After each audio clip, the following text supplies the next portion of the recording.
విద్యా విజ్ఞానం పెరిగినప్పటికీ కొన్ని వ్యాధుల నివారణకు మాత్రం పరిష్కార మార్గాలు మనం కనుగోలేకపోతున్నాం. క్యాన్సర్ వచ్చిందంటే చాలు ఒక రకమైన భయం, మన జీవితం ఇక అయిపోయింది అనే ఒక రకమైన భావన. అలాంటి వారికి అభయం ఇస్తున్నారు. ఏమీ జరగదు అన్న ఆశను చిగురింపజేస్తున్న చిగురుపాటి మోహన్ వంశీ గారు ఇప్పుడు మనతో ఉన్నారు. దేశంలోనే పేరెన్నగన్న ఆంకాలజిస్ట్గా ఆయనకి గుర్తింపు ఉంది. అసలు ఈ క్యాన్సర్ కేసులు ఎందుకు పెరిగిపోతున్నాయి? మన ఆహార జీవన నియమాలలో ఎలాంటి మార్పులు తీసుకురావాలి? మన ఫ్యామిలీ మెంబర్స్కి కానీ సొసైటీకి కానీ ఏ విధంగా సెన్సిటైజ్ చేయాలి?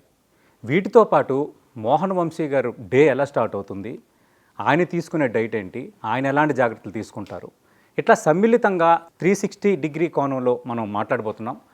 మోహన్ వంశీ గారు ముందుగా నమస్తే సార్. నమస్కారం అండి.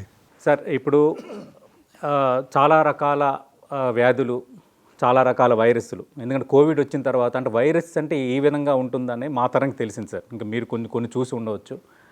ఇప్పుడు క్యాన్సర్, ఒకప్పుడు క్యాన్సర్ అంటే ఎవరో బంధువులకి ఊర్లో ఒకరు క్యాన్సర్ వచ్చి చనిపోయాడంట, లేదంటే క్యాన్సర్ వచ్చి బాధపడుతున్నాడా అంటే చూడటానికి వెళ్ళేవాళ్ళం.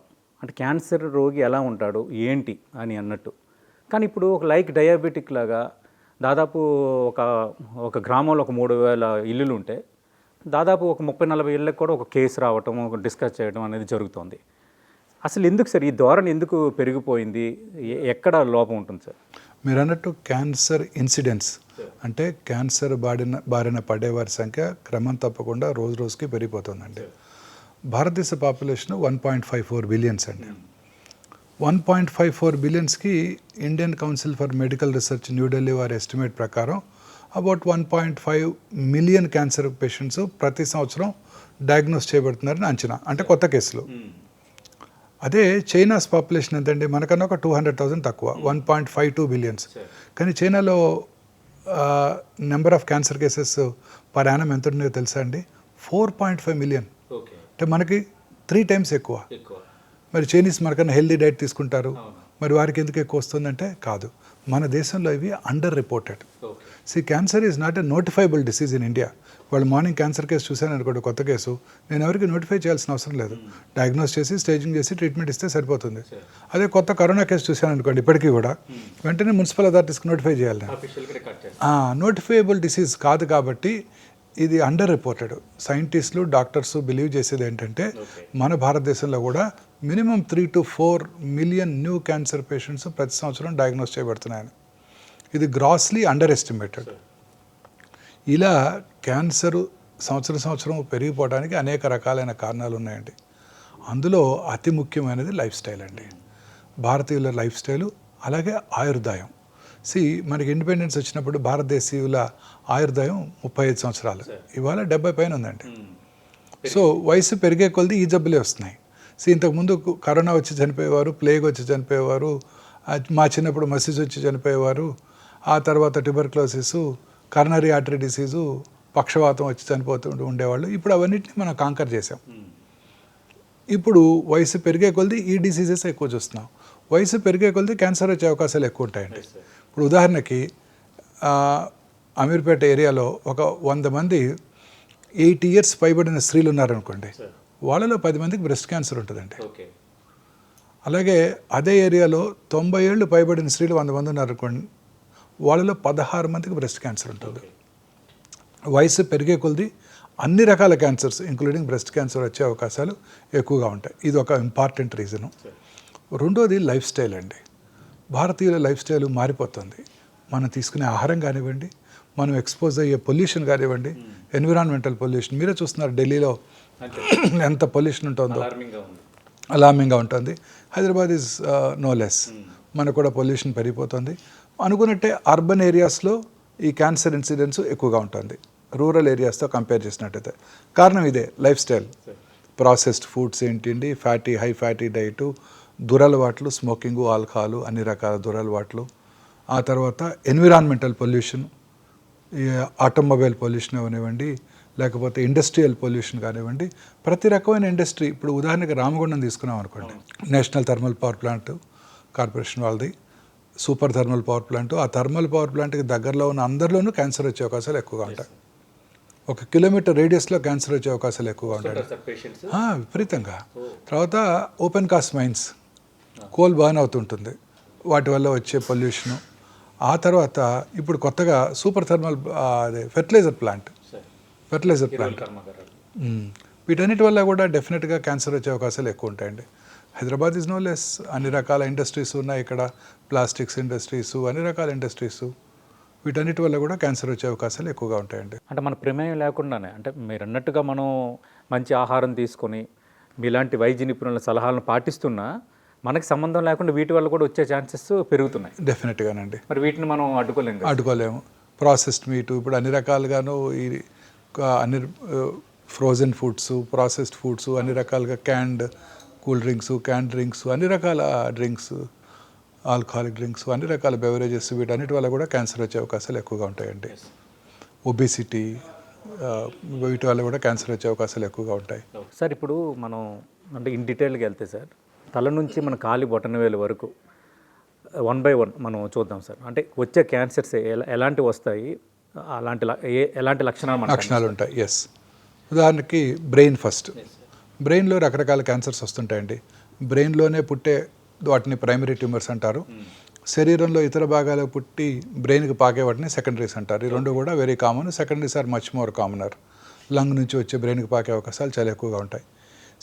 ఈ బ్రెయిన్ ట్యూమర్ లక్షణాలు కొంచెం వేరీడ్గా ఉంటాయండి. ఉదాహరణకి ట్యూమర్ పెరగటం వల్ల brain is a closed cavity, అక్కడ ఇంక్రీజ్డ్ ఇంట్రాక్రేనియల్ టెన్షన్ వస్తుంది అనమాట. అంటే టెన్షన్ పెరిగిపోతుంది. దానివల్ల పేషెంట్కి హెడేక్ రావటం, ఎస్పెషలీ ఎర్లీ మార్నింగ్ హెడేక్, పొద్దున్నే లేవగానే హెడేక్, లేకపోతే ఎర్లీ మార్నింగ్ హెడేక్తో నిద్రలేగుస్తారు. 4 3 సివియర్ హెడేక్తో నిద్రలేవడం జరుగుతుంటుంది. ఇంటెన్సిటీ పెరుగుతూ ఉంటుంది. హెడేక్ ఇంటెన్సిటీ రెగ్యులర్గా పెరగటం, వామిటింగ్ రావటం హెడేక్తో పాటు, కళ్ళు తిరిగినట్టు ఉండటం, గిడ్డినెస్ ఉండటం, సింకోప్ అటాక్స్ రావటం, ఇవన్నీ కూడా బ్రెయిన్ ట్యూమర్ లక్షణాలు. అలాగే ట్యూమర్ వచ్చిన లొకేషన్ని బట్టి కూడా సిమ్టమ్స్ ఉంటాయండి. బ్రెయిన్లో రకరకాల ఏరియాస్ ఉంటాయి కదండి. ఫ్రాంటల్ ఏరియాస్లో వచ్చింది అనుకోండి, అందరి ముందు సడన్గా యూరిన్ పాస్ చేయటం, అందరి ముందు డ్రెస్ చేంజ్ చేసుకోవటం, అంటే ఆ విచక్షణ జ్ఞానం కోల్పోతారు. దాని తర్వాత మోటార్ ఏరియా అని ఉంటుంది, అక్కడ కనుక వచ్చినట్టయితే కాలో చేయో వీక్ అయిపోవటం, ఆపోజిట్ సైడ్ ఉదాహరణకి రైట్ సైడ్ వచ్చినట్టు లెఫ్ట్ సైడ్ కాలో చేయో పడిపోవటం, అలాంటివి చూస్తుంటాం. ఇక అంటే స్పీచ్ ఏరియా అని ఉంటుందండి. ఆ స్పీచ్ ఏరియాలో వచ్చింది అనుకోండి, మాట రాదు, అన్నీ బాగానే ఉంటాయి, మాట మాత్రం రాదు. ఒక ఆక్సిపిటల్ ఏరియాలో వస్తే విజువల్ డిస్టర్బెన్సెస్ ఉంటాయి. చిన్న మెదడులో వచ్చినట్టయితే ఆల్కహాల్ తాగిన వాళ్ళు ఎలా నడుస్తుంటారో అలా నడుస్తుంటారు. ఇలా రకరకాలుగా నేను చాలామంది పేషెంట్ చూశాను. సో ఒకసారి ఒక పేషెంట్ ఒక వైఫ్ నా దగ్గరికి వచ్చారు. చూడండి, my husband is not able to wear his shirt వేసుకోవడానికి ఇబ్బంది పడుతున్నారు, ఇటు నుంచి చేసుకుంటున్నారు. ఈజ్ ఈ something wrong with him, did he take any alcohol అనుకుంటా ఉన్నారు ఆవిడ. కాదమ్మా, వెంటనే తీసుకురా అని చెప్పి ఎంఆర్ఐ చేస్తే బ్రెయిన్లో ట్యూమర్ ఉండింది. కానీ ఇది ఇంట్రెస్టింగ్ పాయింట్ సార్, చాలామంది తెలియదు. అంటే చాలామంది ఏంటంటే ఏదో కొంత అబ్నార్మల్గా బిహేవ్ చేస్తున్నారు, ఏజ్ వల్ల కొంచెం మతిమరుపు వచ్చిందని అనుకున్న వాళ్ళు కొందరు ఉంటారు. ఆల్కహాలిక్ వల్ల అలా చేస్తున్నాడేమో అని అనుకుంటారు. కానీ అసలు ఇది ఇంట్రెస్టింగ్ ఉంది. మొన్న మధ్య ఒక బిగ్ బిజినెస్ మ్యాన్ విశాఖపట్నంలో వాళ్ళ అమ్మాయి, సార్ తలనొప్పిగా ఉంది డాడ్ అని చెప్పి పడుకుంటున్నారు. సరే అమ్మా, మీరు ఇన్ఫార్మ్ చేయమను హాస్పిటల్కి రాలేనని. షీజ్ ఏ పోస్ట్ గ్రాడ్యుయేట్ అనమాట. రాలేనంటే నాకు ఫోన్ నెంబర్ గుర్తులేదు డాడ్ అందంట. అదేంటి, రోజు నువ్వు వెళ్ళే హాస్పిటల్ ఫోన్ నెంబర్ నీకు గుర్తులేకపోవటం ఏంటి, మీ ప్రొఫెసర్ కన్నా ఫోన్ చేయంటే ఆ నెంబర్ కూడా నాకు గుర్తులేదు అన్నారంట. సో అదేంటి మెమరీ తగ్గిందని వెంటనే ఆయన ఫ్లైట్లో హైదరాబాద్ తీసుకొచ్చి ఎంఆర్ఐ చేయిస్తే బ్రెయిన్లో ట్యూమర్ ఉందండి. సో వేగ్గా మేనిఫెస్ట్ చేస్తుంది సిమ్టమ్స్ అన్నీ. సో ఇంకో పేషెంట్ కూడా చూశాను. కూతురికి ఏదో మ్యారేజ్ జరుగుతుంది. సో ఆయన కొంచెం అబ్నార్మల్గా బిహేవ్ చేస్తున్నారు, తొందరగా కోపం తెచ్చుకుంటున్నారు.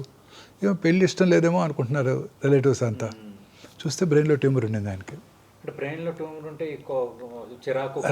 రకరకాలుగా వచ్చిన లొకేషన్ని బట్టి మేనిఫెస్ట్ చేస్తారు. వచ్చిన లొకేషన్ని బట్టి రకరకాలుగా మేనిఫెస్ట్ చేస్తారు.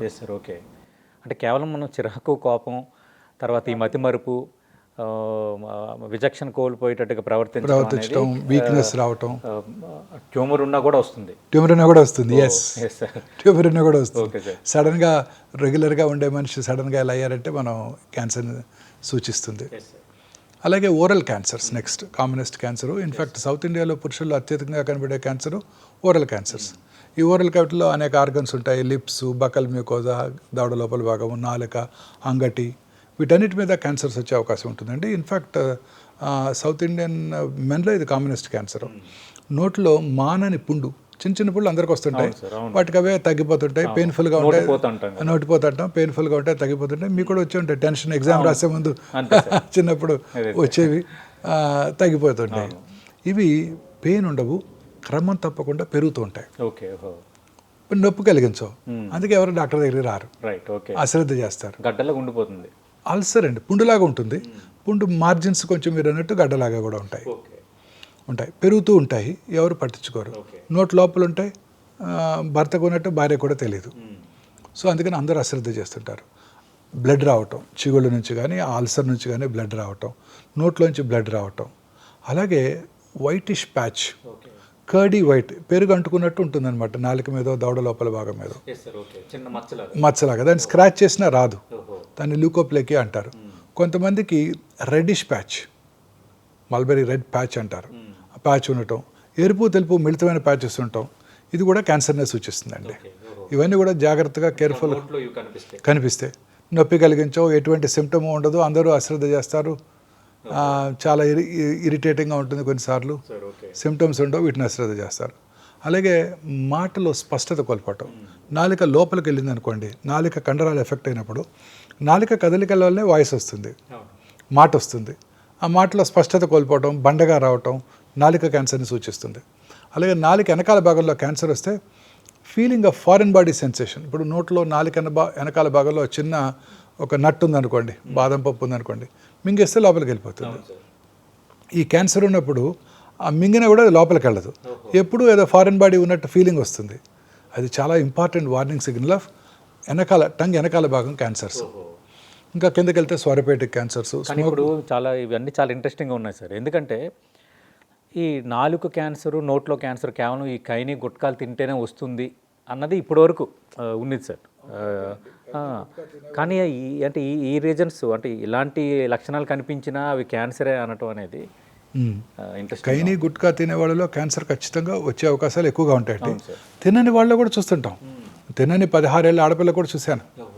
సో తినని వాళ్ళలో కూడా ఇలాంటి సిమ్టమ్స్ వస్తే అశ్రద్ధ చేయకూడదు, తినేవాళ్ళు అయితే తప్పకుండా అశ్రద్ధ చేయకూడదు, వాళ్ళు ఖచ్చితంగా చూపించుకోవాలి. రెగ్యులర్గా తినేవాళ్ళు అయితే ఇమీడియట్గా మానేయాలి. ఒక 30-40 ఏళ్ళు కనుక తిన్నట్టయితే ఏమి సిమ్టమ్స్ లేకపోయినా 6 నెలలకు ఒకసారి దగ్గరలో ఉన్న వారి ఫిజిషియన్ అంటే వారి ఫ్యామిలీ డాక్టర్ని సంప్రదించి ఒకసారి చెక్ చేయించుకోవటం చాలా ఇంపార్టెంట్. సార్ అంటే బ్రషింగ్కి క్యాన్సర్కి ఏమైనా సంబంధం ఉంది సార్? బ్రషింగ్ సరిగ్గా మనం చేయకపోయినా, అంటే ఈ ఓరల్ హైజీన్గా దీన్ని మెయింటైన్ చేయకపోయినా కూడా ఇలాంటికి అవకాశం ఉందా? అన్లైక్లీ అండి. బ్రష్ సరిగ్గా చేసుకోకపోతే ఈ మధ్య కొత్తగా హార్ట్ అటాక్ వచ్చే అవకాశాలు ఎక్కువ ఉంటాయంటున్నారు. ఎస్, ఇది chronic inflammation, any inflammation for that matter, ఎక్కడైనా సరే క్రానిక్ పుండు, చిగుళ్ళలో పుళ్ళు రావటం, వీటి వల్ల కూడా ఈ క్రానిక్ ఇన్ఫ్లమేషన్ వల్ల కర్నరీ ఆర్టరీస్లోను, బ్రెయిన్లోను, రక్తనాళాల్లో రక్తం గడ్డగట్టే ప్రమాదం ఎక్కువగా ఉంటుందండి. అలాగే ఇల్ ఫిట్టింగ్ డెంచర్స్, చాలామంది డెంచర్స్ పెట్టుకుంటారు, సరిగా ఫిట్ అవ్వవు, రాపిడికి గురి చేస్తుంటాయి. అలాగే టీత్, ఉదాహరణకి లాస్ట్ టూత్, ఎస్పెషలీ మన విజ్డమ్ టూత్, జ్ఞానదంతాలు కొంచెం వంకరగా ఉంటాయి, వంకరగా ఉండి లోపల రాసుకుంటూ ఉంటాయి. ఆ క్రానిక్, అలాగే కొంతమంది ఈ ముందు లోపల భాగంలో టీత్ బాగా షార్ప్గా ఉంటాయి, అవి కదిలినప్పుడల్లా నాలుక గుచ్చుకుంటూ ఉంటాయి. కాన్స్టెంట్ ఫ్రిక్షన్ కూడా క్యాన్సర్కి దారితీస్తుందండి. కాన్స్టెంట్ ఫ్రిక్షన్ క్యాన్సర్కి దారితీస్తుందండి ఎక్కడైనా సరే. జ్ఞానదంతం మధ్య స్కిన్ అనేది కొంత ఎప్పుడు మధ్యలో నొక్కబడుతుంది, కరెక్ట్. వాళ్ళలో కూడా క్యాన్సర్ వచ్చే అవకాశాలు ఎక్కువ ఉంటాయండి. క్రానిక్ ఫ్రిక్షన్ అండి, ఎక్కడున్నా సరే క్యాన్సర్ రావచ్చండి. ఉదాహరణకి మొన్న మధ్య ఒక ఇంట్రెస్టింగ్ స్టడీ చూశాను. మరాఠీ ఉమెన్ శారీ ఎలా వేసుకుంటారో తెలుసా మీరు? మన మగవాళ్ళు ధోతి కట్టుకున్నట్టు కట్టుకుంటారు మరాఠీ ఉమెన్. మన దగ్గర కూడా నిజామాబాద్లో అలానే కట్టుకుంటారు ధోతి కట్టుకున్నట్టు. సో టైట్గా ఇక్కడ కాన్స్టెంట్గా ఒకటే చోట కట్టుకుంటారు. కట్టుకున్నప్పుడు అక్కడ పుండు పడుతుంది, ఆ పుండు మీద క్యాన్సర్ వచ్చింది. సో 3 కేసెస్ మొన్ననే టాటా మెమోరియల్ హాస్పిటల్ వాళ్ళు, అక్కడ మరాఠీస్ ఎక్కువ ఉంటారు కదా బాంబేలో, వాళ్ళు మొన్న మధ్య పబ్లిక్ చేశారనమాట. సో చీర గట్టిగా కట్టిందంటే కట్టి ఒకే ఏరియాలో కట్టి ఫ్రిక్షన్ వచ్చి రాపిడికి గురయ్యి అక్కడ పుండు పడి ఆ పుండు క్యాన్సర్గా మారిన దాకా వాళ్ళు అక్కడే కట్టుకుంటూ ఉన్నారు. ఇంట్రెస్టింగ్ దిస్ థింగ్ అనమాట. సో ఏదైనా కాన్స్టెంట్ ఫ్రిక్షను, దంతాలు కానివ్వండి ఇంకెక్కడైనా కానివ్వండి, క్యాన్సర్కి దారి తీయవచ్చు. ఇంకా కిందకు వస్తే అన్నవాహిక క్యాన్సర్స్, ఇవి చాలా కామన్, ముఖ్యంగా ఆల్కహాలిక్స్లోను స్మోకర్స్లోను చాలా కామన్గా చూస్తుంటాం. సో ఆల్కహాలిక్స్లో చాలా కామన్ అనమాట ఇది. సో ఇది ఆహారం తింటున్నప్పుడు సాలిడ్ ఫుడ్, గట్టి పదార్థాలకు అడ్డం పడినట్టు ఉండటం, పెయిన్ఫుల్గా ఉండటం, తింటున్నప్పుడు మింగేటప్పుడు నొప్పిగా ఉండటం, అవి తట్టుకున్నట్టు ఉండటం, తర్వాత లిక్విడ్స్ వెళ్ళిపోతుంటాయి, ఇంకా కొంతకాలం తర్వాత లిక్విడ్స్ కూడా అడ్డం పడుతుంది. ఇవి డెఫినెటివ్ సిమ్టమ్స్ అండి. ఆ తర్వాత ఇక లంగ్ క్యాన్సర్, పురుషుల్లో అత్యధికంగా కనబడే క్యాన్సర్ భారతదేశంలో, ముఖ్యంగా ఇప్పుడు సౌత్ ఇండియాలో కూడా లంగ్ క్యాన్సర్ చాలా ఎక్కువగా చూస్తున్నామండి. మోస్ట్లీ స్మోకింగ్ అండి. స్మోకర్స్లో లంగ్ క్యాన్సర్ వచ్చే అవకాశాలు ఎక్కువగా ఉంటాయి. అర్బన్ ఏరియాస్లో ఉండే వాళ్ళలో కూడా లంగ్ క్యాన్సర్ ఇన్సిడెన్స్ ఎక్కువగా ఉంటుందండి. ఇదే కాక ఈ ఇండస్ట్రియల్ పొల్యూటెంట్స్ అండి, ఆస్బెస్టాస్ ఇండస్ట్రీ, పెయింట్స్ ఇండస్ట్రీ, తర్వాత కొన్ని రకాల aluminium industry, plastic industry, nickel cadmium industry, tobacco industry, rubber ఇండస్ట్రీలో కూడా వీళ్ళలో కూడా అనేక రకాల క్యాన్సర్స్ ఇంక్లూడింగ్ లంగ్ క్యాన్సర్ వచ్చే అవకాశాలు ఎక్కువగా ఉంటాయండి. ఈ లంగ్ క్యాన్సర్ వచ్చే అవకాశాలు ఎక్కువగా ఉంటాయి. ఈ లంగ్ క్యాన్సర్ కూడా చాలాసార్లు ఇట్స్ ఎ సైలెంట్ కిల్లర్ అండి. చిన్నగా ఉంటుంది, ఎటువంటి సిమ్టమ్స్ కలిగించదు, శరీరంలో ఇతర భాగాలకు ఇంక్లూడింగ్ బ్రెయిన్కి పాకిపోతుంటుంది. మానని దగ్గు, ముఖ్యంగా స్మోకర్స్లో చాలామందికి స్మోకర్స్ కాఫ్ అని అశ్రద్ధ చేస్తుంటారు, వాళ్ళలో కూడా ఈ మానని దగ్గు ఎక్కువగా ఉంటుంది. మానని దగ్గు చాలామంది అశ్రద్ధ చేస్తారు. లాస్ట్ ఇయర్ ఇలానే మాననిగా ఉండింది, నేను అప్పుడు డాక్టర్ దగ్గరికి వెళ్ళాను, సిటీ స్కాన్ కూడా చేశారు, ఏమి లేదన్నారు.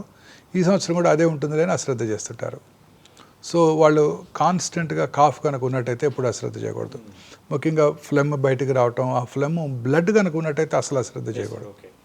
తర్వాత లాస్ ఆఫ్ హెపటైట్, ఆకలి తగ్గిపోవటం, వెయిట్ తగ్గిపోవటం, ఆయాసంగా ఉండటం, అలసటగా ఉండటం, లో గ్రేడ్ చెస్ట్ పెయిన్ ఉండటం, లో గ్రేడ్ ఫీవర్ ఉండటం, ఇవన్నీ కూడా especially evening rise of temperature ఉండటం, ఇవన్నీ కూడా లంగ్ క్యాన్సర్ లక్షణాలు.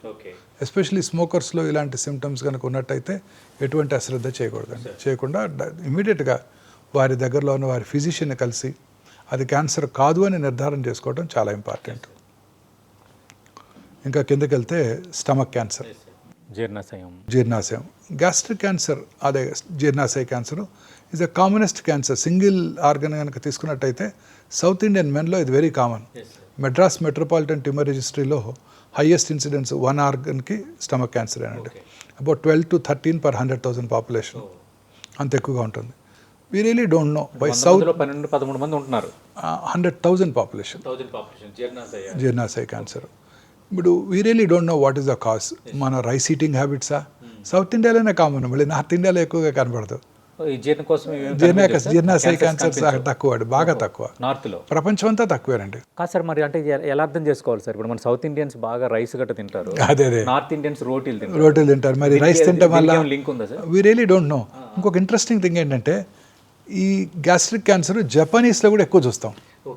వాళ్ళు రైసే తింటారు మనలాగే, వాళ్ళు స్టేబుల్ డైట్, వాళ్ళకు కూడా రైసే. సో రైస్ తినే జాపనీస్లోను సౌత్ ఇండియన్స్లోను ఈ గ్యాస్ట్రిక్ క్యాన్సర్. ఇంటరప్షన్ సార్, మీరు ఇందాక అన్నారు చైనీస్లో కేసులు ఎక్కువ ఉన్నాయి, అలాగే జపానీస్లో వస్తున్నాయి. మనం ఇక్కడి నుంచి చూస్తున్నప్పుడు వాళ్ళు గొప్పగా కనిపిస్తారు.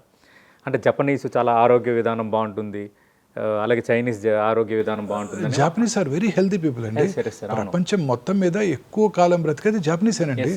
వాళ్ళు యావరేజ్ 90 to 102 years, 110 years. స్పానియార్డ్స్ జాపనీసే, వీళ్ళే అత్యధికంగా బతికేది. ఓన్లీ గ్యాస్ట్రిక్ క్యాన్సర్ ఇన్సిడెంట్స్ మాత్రం ఎక్కువ, మిగతా అన్ని రకాల క్యాన్సర్స్ అక్కడ బాగా తక్కువ అండి. ఇదే జాపనీస్ అమెరికా వెళ్ళారనుకోండి, వాళ్ళ నెక్స్ట్ జనరేషన్, వాళ్ళ పిల్లల్లోనూ వాళ్ళ గ్రాండ్ చిల్డ్రన్లోనూ క్యాన్సర్ ఇన్సిడెన్స్ ర్యాపిడ్గా పెరిగిపోతుంది. అమెరికాలో పుట్టిన జాపనీసు వాళ్ళ పిల్లలకు ఇవన్నీ క్యాన్సర్స్ ఎక్కువగా ఉంటున్నాయి. Second generation, third generation Japanese cancer ఎక్కువగా ఉంటుంది. సో వాళ్ళది వెరీ గుడ్ లైఫ్ స్టైల్ అండి. పొల్యూషన్ తక్కువ, ఎక్సలెంట్ న్యూట్రిటివ్ డైటు. వాళ్ళు డెఫినెట్గా జాపనీస్కి క్యాన్సర్ ఇన్సిడెన్స్ బాగా తక్కువ అండి, ఎక్సెప్ట్ గ్యాస్ట్రిక్ క్యాన్సర్. అలాగే ప్రాబబ్లీ మనం తినే pickles, salted foods, smoked foods, ఈ జస్ట్ డీప్ ఫ్రైస్ ఎక్కువ తింటాం కదండి, డీప్ ఫ్రైస్ ఎక్కువ తింటాం కదండి. సో తమిళనాడులోను, ఆంధ్రాలోను, తెలంగాణలో కూడా ఈ గ్యాస్ట్రిక్ క్యాన్సర్ ఇన్సిడెన్స్ ఎక్కువగా ఉంటుంది. అలాగే స్మోక్ చేసే వాళ్ళలో కూడా గ్యాస్ట్రిక్ క్యాన్సర్ ఎక్కువ వస్తుందండి. ఆల్కహాల్ తాగే వాళ్ళలో కూడా గ్యాస్ట్రిక్ క్యాన్సర్ ఎక్కువ వస్తుంది. గ్యాస్ట్రిక్ అల్సర్ ఉన్న వాళ్ళలో కూడా గ్యాస్ట్రిక్ క్యాన్సర్ వచ్చే అవకాశాలు ఎక్కువగా ఉంటాయి. కొన్ని రకాల ఎనీమియాస్ ఉన్న వాళ్ళలో, పర్నీషియస్ ఎనీమియా అంటాం, వాళ్ళలో కూడా గ్యాస్ట్రిక్ క్యాన్సర్ వచ్చే అవకాశాలు ఎక్కువగా ఉంటాయి. దీనికి కూడా ఇది కూడా సైలెంట్ కిల్లర్ అండి. జస్ట్ చాలామంది గ్యాస్ అంటుంటారు. అంటే కొంచెం తినగానే కొంచెం తినగానే పొట్ట ఫుల్ అయిపోయినటువంటి ఫీలింగ్ని బురంగా అనిపించదు, దాన్ని మనం గ్యాస్ అని అస్క్రైబ్ చేస్తాం. నా గ్యాస్ ఎక్కువ అంటారు ఓకే. చాలామంది. నేను గ్యాస్ బిల్డ్ వేసుకోకుండా బయటికి రానంటాడు. చాలామంది చూస్తే చాలా మంది డైజన్ ఇవన్నీ చాలా ఈజీగా ఓవర్ ద కౌంటర్ పిల్స్ ఇవన్నీ. అవును సార్. చాలా సంవత్సరాలు మీకు తెలుసు కదా, ర్యాంటాక్ గుర్తుందా? ర్యాంటాక్ అవును సార్, మా జనరేషన్లో వెరీ ఫేమస్ ర్యాంటాక్. ఈ ర్యాంటాక్ సిమిటిడిన్ రాకముందు మేము రోజు ఒక సర్జరీ చేసేవాళ్ళం అల్సర్కి, పాండిచేరిలో ఉండగా మేము చదువుకునేటప్పుడు. ఈ ర్యాంటాక్ వచ్చాక గ్యాస్ట్రిక్ డియోడినల్ అల్సర్ తగ్గిపోయింది, బాగా తగ్గిపోయిందండి. సో లేకపోతే ప్రతి సర్జికల్ యూనిట్లోనూ ఫస్ట్ కేసు ఇదే ఉంటుంది. జీజే అంటారు, ట్రంకల్ వెగాటమీ గ్యాస్ట్రోజెనస్టమీ, డియోడినల్ అల్సర్కి చేసే ఆపరేషన్. ఈ ర్యాంటాక్ వచ్చాక బాగా తగ్గిపోయిందండి. ఓవర్ ద కౌంటర్ ర్యాంటాక్ కామన్గా దొరికేది. ఇప్పుడు కొత్తగా తెలిసింది ఏంటంటే ఆ ర్యాంటాక్ ఎక్కువగా పడితే క్యాన్సర్ వస్తుందని ఇప్పుడు బ్యాన్ చేస్తారు ఇండియన్ గవర్నమెంట్. ఇప్పుడు దొరికే పిల్స్ ఉన్నాయి చూడండి, రాబిప్రజాలు, ప్యాంటడాకు, హ్యాపీ వాడుతుంటారు కదా, ఇవి కూడా రెగ్యులర్గా వాడుతుంటున్నారు అందరు ఇప్పుడు. కానీ ఇది వాడే వాళ్ళలో హార్ట్ అటాక్ వచ్చే అవకాశాలు ఎక్కువ అని ఈ మధ్యనే కొన్ని అధ్యయనాలు చెప్తున్నాయి. అంటే ఎలా ఉందంటే సార్, రెండు వైపులా 12 కత్తిలా ఉన్నాయి. ఏది డాక్టర్ ప్రిస్క్రిప్షన్ లేకుండా వాడకూడదండి. ముందు మన వారి ఫ్యామిలీ ఫిజిషియను, వారి ఇంటి పక్కన ఉన్న ఫిజిషియన్ ఎవరన్నా వారి యొక్క అనుమతితో, వారి యొక్క పర్యవేక్షణలో ఏ ట్యాబ్లెట్ అయినా వాడుకోవటం మంచిదండి, మోస్ట్ ఇంపార్టెంట్. సో ఈ గ్యాస్ అంటుంటారు, ఈ కొంచెం తినగానే పొట్ట ఫుల్ అయినట్టు ఉండటం, ఇది వెరీ ఇంపార్టెంట్ సిమ్టమ్ సార్. ఇప్పుడు రోజు పొద్దున్నే మీరు 4 ఇడ్లీలు తింటారనుకోండి ఒక ఇండివిజువల్, 2 ఇడ్లీ తినగానే పొట్ట ఫుల్ అయిపోయినట్టు అనిపిస్తుంది అనుకోండి, అది very early warning signal of gastric cancer. తర్వాత పొట్టలో, కడుపులో, అప్పర్ అబ్డామిన్లో మంటగా ఉండటం, నొప్పి రావటం, వామిటింగ్ రావటం, వామిటస్లో బ్లడ్ రావటం, ఇవన్నీ కూడా గ్యాస్ట్రిక్ క్యాన్సర్ లక్షణాలు. వెయిట్ తగ్గిపోవటం, కొంచెమే తింటుంటారు కదా, వెయిట్ తగ్గిపోతుంటారు, ఆకలి తగ్గిపోవటం, ఇవన్నీ కూడా గ్యాస్ట్రిక్ క్యాన్సర్ లక్షణాలు. కొంచెం తినగానే పొట్ట ఫుల్ అయినట్టు ఉండటమే కాకుండా పెయిన్ఫుల్గా కూడా ఉంటుంది, ఇబ్బందిగా ఉంటుంది, ఇవన్నీ కూడా గ్యాస్ట్రిక్ క్యాన్సర్ లక్షణాలు. సౌత్ ఇండియాలో ఇటువంటి సిమ్టమ్ ఎలా ఉన్నా కూడా అశ్రద్ధ చేయకూడదు. ఇంకొకటి, కొన్నిసార్లు ఎటువంటి సిమ్టమ్స్ ఉండవు, స్టమక్లో అల్సర్ ఉంటుంది, అల్సర్ నుంచి బ్లడ్ కారిపోతుంటుంది, ఎనీమియా రక్తలేమి వస్తుంది. జనరల్గా 40 ఏళ్ళు 50 ఏళ్ళు వచ్చాక ఎవరికైనా రక్తలేమి, రక్తహీనత కనుక ఉన్నట్టయితే, చాలామందికి రక్తహీనత ఉన్నట్టయితే అలసటగా ఫీల్ అవుతారు. అలసటగా ఫీల్ అయితే ఫస్ట్ ఏం చేస్తామండి, కార్డియాలజిస్ట్ దగ్గరికి వెళ్తాం. ఆయన ఎంజాయ్ చేస్తారు, ఎవరో ఒకళ్ళకి 2 బ్లాకులు ఉంటాయి, ప్రతి వాళ్ళకి స్టెంట్లు కూడా వేస్తారు. ఆ తర్వాత ఈ రక్తహీనత ఇంకా పర్సిస్ట్ అవుతూ ఉంటుంది, అలసట ఇంకా పర్సిస్ట్ అవుతూ ఉంటుంది, అప్పుడు ఆంకాలజిస్ట్ దగ్గరికి వస్తారు లేదా ఫిజిషియన్ దగ్గరికి వెళ్తారు. సో ఎవరికైనా నడి వయసులో పురుషుడికి కానీ స్త్రీకి కానీ రక్తహీనతగా ముఖ్యంగా పురుషుల్లో కనుక ఉన్నట్టయితే సౌత్ ఇండియాలో అప్పర్ జిఐ ఎండోస్కోపీ, అది నార్మల్గా ఉన్నట్టయితే కొలనోస్కోపీ చేసుకోవాలండి. అదే బాగా అలసటగా ఉంటే రక్తం తగ్గితే నేను హెమటనిక్ వేసుకుంటాను, ఐరన్ టాబ్లెట్స్ వేసుకుంటాను, విటమిన్ సి వేసుకుంటాను, బ్లడ్ ఎక్కించుకుంటాను కాదు. అర్థమైంది sir. First upper GI endoscopy చేయించుకోవాలి సౌత్ ఇండియన్ అయితే. అది నార్మల్గా ఉంటే కొలనోస్కోపీ చేయించుకోవాలి. నార్త్ ఇండియాలో అయితే ఫస్ట్ కొలనోస్కోపీ చేయించుకోవాలి, అది నార్మల్గా ఉంటే ఎండోస్కోపీ చేసుకోవాలి. రక్తహీనత very important warning signal of gastric or colon cancer అండి. కోలన్ క్యాన్సర్ చాలామంది చూస్తుంటాం. రక్తహీనత పోయిన సంవత్సరం ఈ నెల ఫిబ్రవరిలో వచ్చిందండి, ఫిజిషియన్ కలిసాను, 2 బాటిల్ బ్లడ్ ఎక్కిచ్చారు, బాగానే ఉన్నానండి. ఆ తర్వాత మళ్ళీ వచ్చింది, ఈసారి కార్డియాలజిస్ట్ దగ్గరికి వెళ్ళాను, ఆయన 2 బ్లాక్లు ఉన్నాయన్నారు, స్టెంట్లు కూడా వేశారండి. ఆ తర్వాత బాగానే ఉన్నాను, మళ్ళీ వచ్చేసిందండి. ఎండోస్కోపీ చేస్తే క్యాన్సర్ ఉంది, అప్పటికే ముదిరిపోయింది. ఇంకా కిందకి వెళ్తే పెద్ద పేగుల్లో వచ్చే క్యాన్సర్, ఇది కూడా చాలా కామన్గా చూస్తున్నామండి. ముఖ్యంగా అర్బన్ ఏరియాస్లో భారతదేశంలో ఈ పెద్ద పేగుల క్యాన్సర్ ఇన్సిడెన్స్ బాగా పెరిగిపోతుంది. ఇది పూర్తిగా లైఫ్ స్టైల్ రిలేటెడ్ క్యాన్సర్ అండి. నైజీరియాలో, ఆఫ్రికాలో most developed country south Africa తర్వాత నైజీరియానే. అక్కడ good tumour population based cancer registries ఉన్నాయి. ప్రతి 1,00,000 మందికి ఒకళ్ళిద్దరు క్యాన్సర్ బారిన పడుతున్నట్టయితే కోలన్ క్యాన్సరు. అదే యునైటెడ్ స్టేట్స్లో 160 న్యూయార్క్ సిటీలో, అంత ఎక్కువ. ఇదే నైజీరియన్స్ అమెరికా వెళ్తే 2nd జనరేషన్ 3rd జనరేషన్లో వాళ్ళలో కూడా క్యాన్సర్ ఎక్కువ ఉంటుంది. సో పూర్తిగా మన తీసుకునే ఆహారం మీద ఈ కోలన్ క్యాన్సర్ ఇన్సిడెన్స్ ఎక్కువ అవుతుందండి. స్మోకర్స్లోను, ఆల్కహాల్ తాగే వాళ్ళలోను, ప్రాసెస్డ్ ఫుడ్స్ ఎక్కువ తీసుకునే వాళ్ళలోను, ఫైబర్ ఫుడ్ తక్కువగా తీసుకునే వాళ్ళలోను ఈ క్యాన్సర్ ఎక్కువగా చూస్తుంటాం. అది ఒక ఇంట్రెస్టింగ్ హైపోథసిస్ ఉందండి. ఇప్పుడు మనం ఇండియన్స్ ఫైబర్ ఎక్కువగా తింటాం, రోజు ఒకసారి మోషన్ పాస్ చేస్తాం ఖచ్చితంగా. పాస్ అవ్వకపోతే మనకి ఇబ్బందిగా ఉంటుంది ఆ రోజంతా, అన్ఈజీగా ఉంటుంది మనందరికీ. ఈ వెస్ట్రన్ కంట్రీస్లో వాళ్ళు ఫైబర్ ఎక్కువ తీసుకోరు, రఫేజ్ తక్కువ ఉంటుంది. వాళ్ళు వారానికి 2-3 సార్లే పాస్ చేస్తారు మోషన్. సో ఈ పేగులో ఆ అన్డైజెస్టెడ్ ఫుడ్ ఎక్కువ కాలం నిల్వ ఉంటుంది. నిల్వ ఉన్నప్పుడు అందులో ఉన్న కార్సినోజెన్స్ ఆ పేగు మ్యూకోజా మీద పనిచేసి క్యాన్సర్ వస్తుందని ఒక నమ్మకం చాలామందిలో. సో రెగ్యులర్గా మోషన్ పాస్ చేస్తే ఆ ఎక్స్పోజర్ టైం తగ్గిపోతుంది. అంటే రెగ్యులర్గా మోషన్ అవ్వటం అనేది కూడా చాలా కీలకం. చాలా కీలకం అండి, చాలా కీలకం. సో ఫైబర్ ఎక్కువ తీసుకుంటే మీకైనా నాకైనా రెగ్యులర్గా మోషన్ అయిపోతుంది. 2 అరటిపళ్ళు 2 యాపిల్స్ తిన్నాం అనుకోండి, చక్కగా నెక్స్ట్ మార్నింగ్ ఫ్రీగా మోషన్ అయిపోతుంది.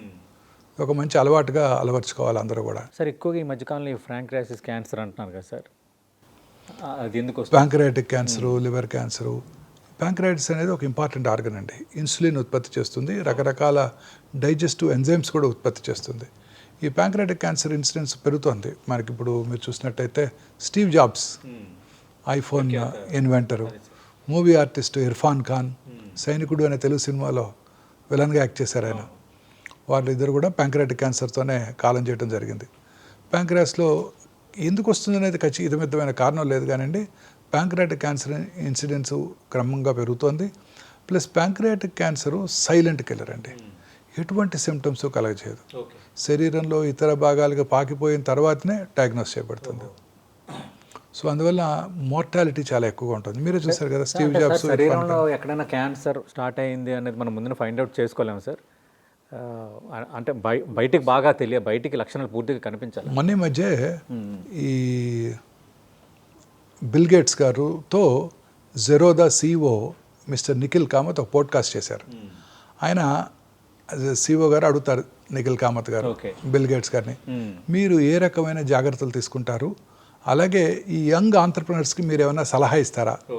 ఆయన అప్పుడు చెప్తారు, ఎస్, రెగ్యులర్గా చెకప్ చేయించుకోవటం, వైటమిన్స్ రెగ్యులర్గా తీసుకోవటం, ఎందుకంటే there is no down side. Third and most important test ఒకటి చెప్పారు ఆయన చెప్పిన పేరు గ్రెయిల్ టెస్ట్ అని. గ్రెయిల్ అనే కంపెనీ చేసే టెస్ట్. తద్వారా అనేక రకాల క్యాన్సర్స్ని ఈ ట్రెడిషనల్ డయాగ్నోస్టిక్ టెక్నిక్స్ డయాగ్నోస్ చేయకముందే ముందుగానే పట్టుకుంటాము. ఆ టెస్టు మా అమెరికాలో ఇన్సూరెన్స్ కంపెనీస్ కవర్ చేస్తున్నాయి. I don't know about India, కొంచెం ఎక్స్పెన్సివ్ టెస్ట్. అది కనుక చేయించుకున్నట్టయితే ఖచ్చితంగా మనం క్యాన్సర్ రావటాన్ని ముందుగా పసిగట్టేయచ్చు. క్యాన్సర్ వచ్చిన తర్వాత దాన్ని పట్టుకోవడం లేట్ అయిపోతుంది, చివరి స్టేజ్కి వచ్చేస్తున్నాం. రాకముందే క్యాన్సర్ వస్తుంది అని కనుక తెలుసుకున్నట్టయితే దానికి తగు పరీక్షలు చేయించుకున్నట్టయితే మనం క్యాన్సర్ని నివారించుకోవచ్చు. ఇదే టెస్ట్ ఇక్కడ ఈ లాంజివిటీ లాంజ్లోనే అందుబాటులోకి తేవడం జరిగిందండి. ఇదేంటంటే వెరీ ఇంట్రెస్టింగ్ థింగ్ అండి. మన బాడీలో అబౌట్ 22,000 ప్రోటాన్ కోడింగ్ జీన్స్ ఉంటాయి. ఇందులో 500 to 600 ఆంకోజీన్స్ ఉంటాయి. ఆంకోజీన్స్ అంటే తెలుగులో క్యాన్సర్ కారక జన్యువులు. ఈ వీటిలో వచ్చే మ్యూటేషన్ వల్లే క్యాన్సర్ వస్తుంది అని సైంటిస్టులు ఇప్పుడు గట్టిగా నమ్ముతున్నారు. దీన్నే ఫౌండేషన్ 1 టెస్టింగ్ అని కూడా అంటారు. అంటే వీటిలో వచ్చే మ్యూటేషన్ వల్లే ఈ క్యాన్సర్ వస్తుంది. ప్రతి క్యాన్సర్కి కూడా కాంప్రహెన్సివ్ జీనోమిక్ ప్రొఫైలింగ్ చేయించుకున్నట్టయితే ఏ మ్యూటేషన్ వల్ల క్యాన్సర్ వచ్చిందో తెలుసుకోవచ్చు. 1 లేక 2-3 మ్యూటేషన్లు కూడా ఉండొచ్చు కొన్ని రకాల క్యాన్సర్స్కి. బట్ వాటిలో డ్రైవర్ మ్యూటేషన్ అని ఒకటి ఉంటుంది.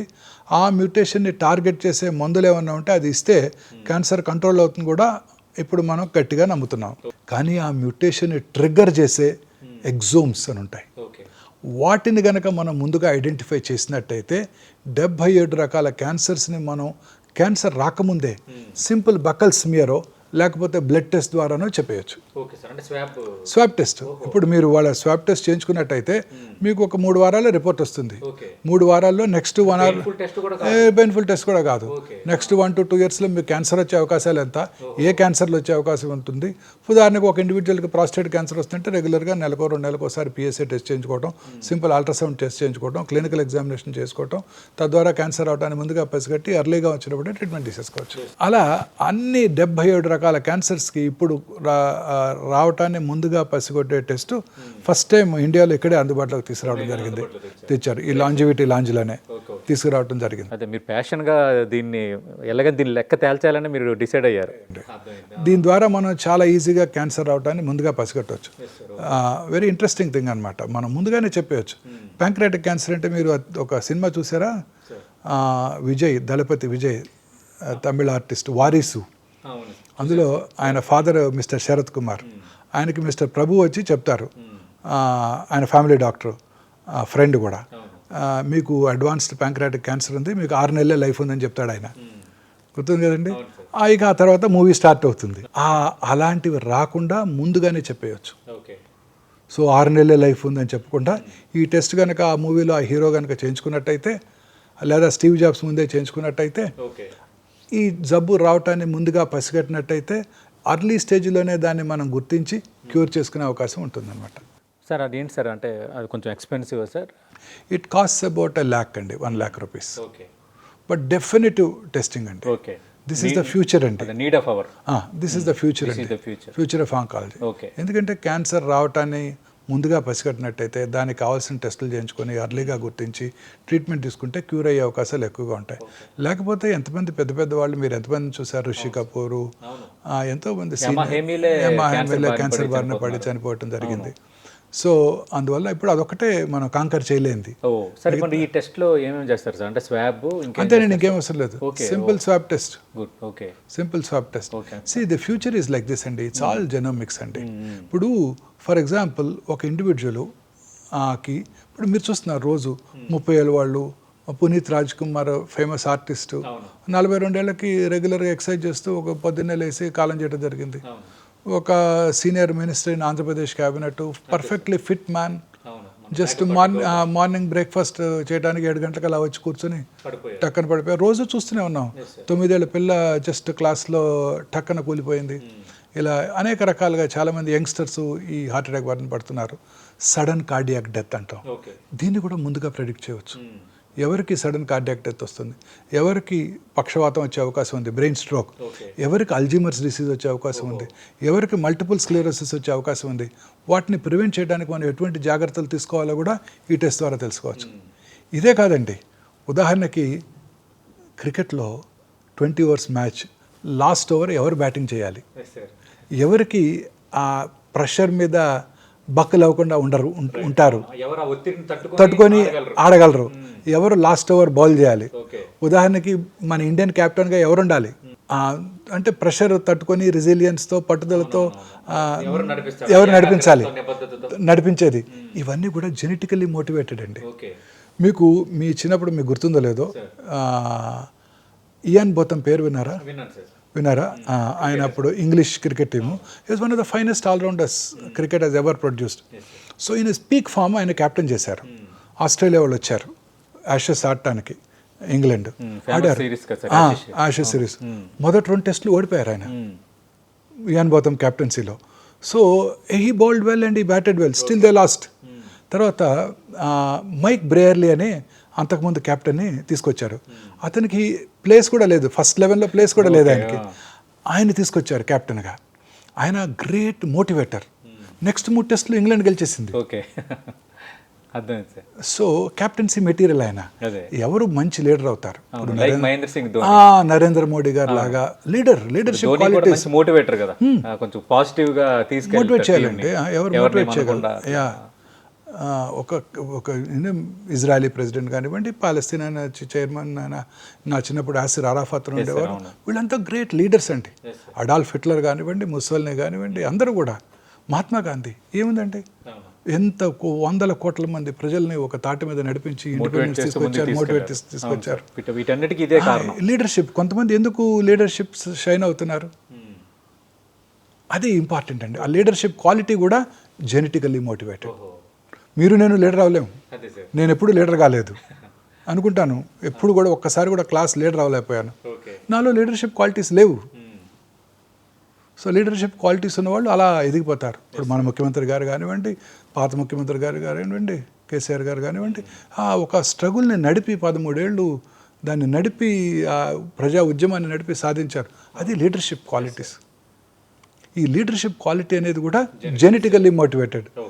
అది కూడా మనం కనుక్కొని వాటిని మాడిఫై కూడా చేయవచ్చు. ఓకే, ఈ జెనెటిక్ టెస్టింగ్ చేయించుకోవడం ద్వారా అందుబాటులోకి వచ్చేసింది. కానీ క్యాన్సర్ కూడా ఇలా వచ్చింది అనడం చాలా హ్యాపీగా ఉంది సార్.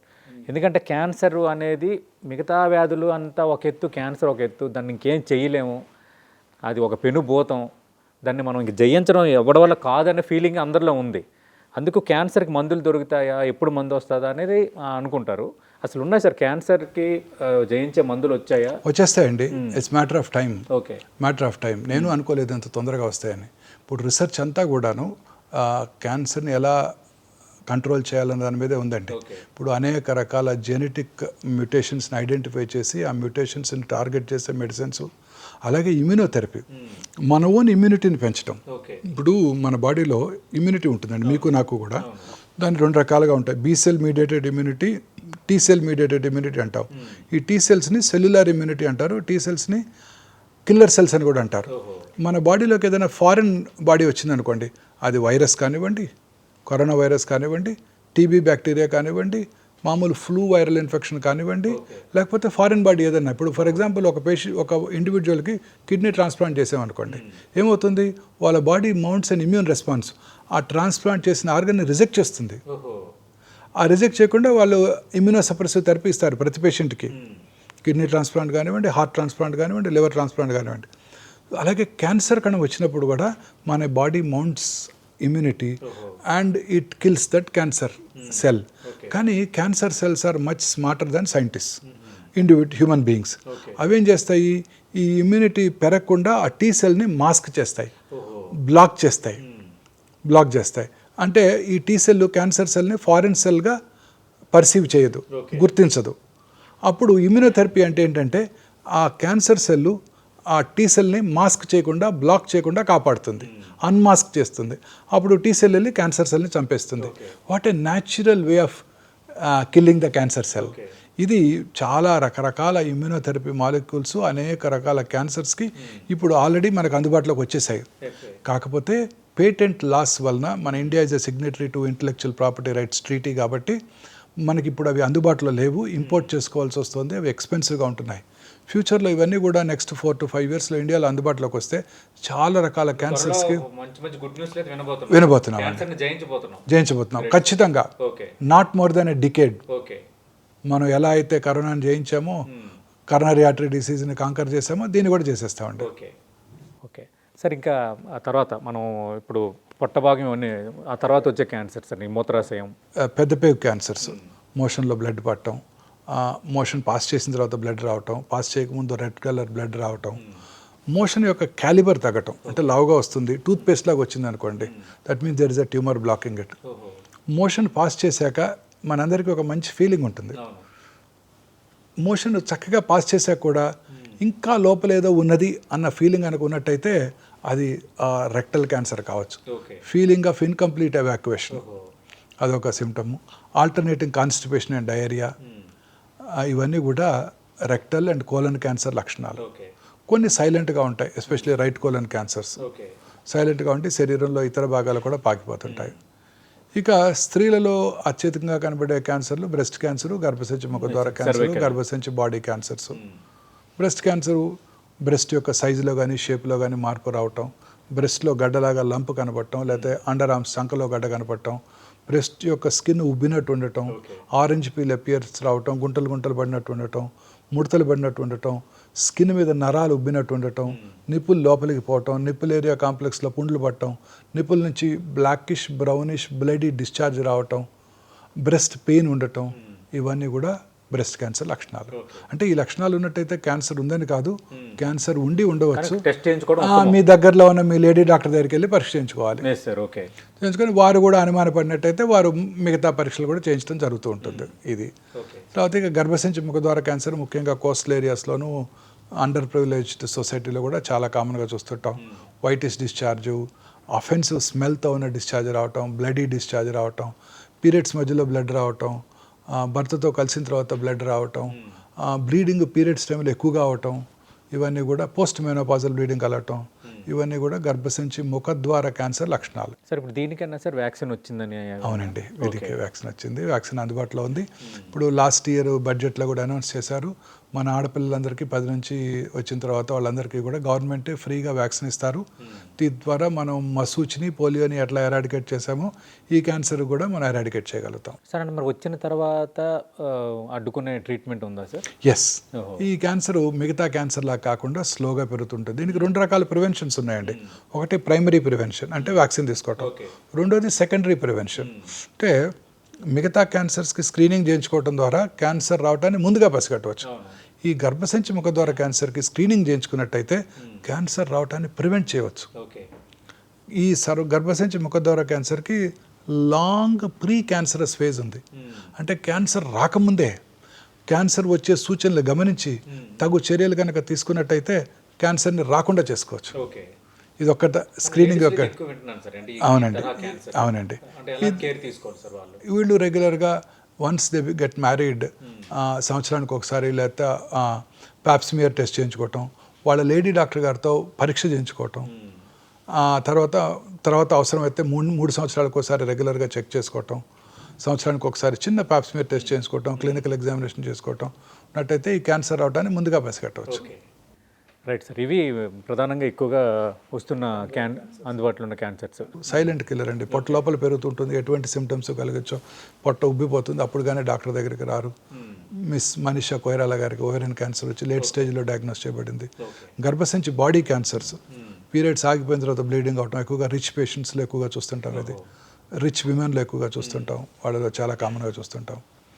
బాడీ క్యాన్సర్స్ మరి ఇండియాలో కానీ మన 2 తెలుగు రాష్ట్రాల్లో కానీ ఎక్కువగా కనిపిస్తున్న క్యాన్సర్లు ఏంటి సార్? అంటే మీ దగ్గరకు వస్తున్న పేషెంట్స్. లేదండి, స్త్రీలలో ఇప్పుడు అత్యధికంగా కనబడే క్యాన్సర్ బ్రెస్ట్ క్యాన్సర్. ప్రతి సంవత్సరం ICMR వారి అంచనా ప్రకారం more than 2 lakh new breast cancer cases 2022 నుంచి కనబడుతూనే ఉన్నాయి.